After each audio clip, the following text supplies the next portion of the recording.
those OTT pressures, we start thinking about what's actually going to force that change. The carrier expectation is that they want to age out those investments, make sure they amortize them effectively, but yet we've got pressures today coming both from OTT services, and I make the case also from within data centers as enterprises get smarter about orchestration, about how they're spinning that up. Now, that's a space in which we look at our stats today.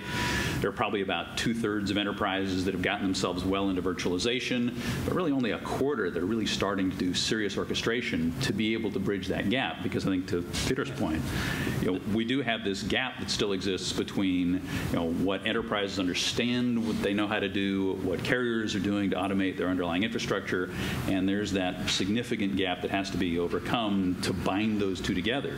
So it sounds like in certain kinds of services, you've got the ability to maybe open that up, maybe cost optimize within the service offerings, but there is that jump to go beyond that, and that seems like a relatively significant hurdle to bind facilities customers with the carrier capabilities that can be offered. Is that a facility job to do it? I mean, you guys were doing it with Snap. I like exactly what you said. I think that's a good analogy about a hurdle. SDN isn't new. But I think, as to what Simon said, folks are saying it's coming, we're going to have to change. As Hunter was saying, they're going to say, hey, we need to milk all this CapEx that we can. But it's going to go to SDN. And folks are seeing that. It's called a paradigm. They're just resistant to change. So I see us at that. At this point right now, I think we're over the hurdle.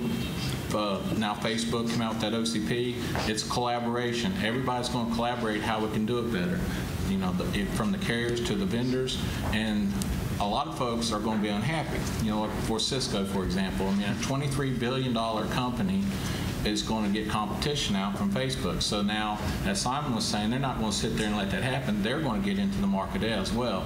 So I kind of see this as a race. We're over that hurdle, and I think in the next 2 or 3 years, this whole software-defined network collaboration is just really going to, go exponential instead of flat, as it has been.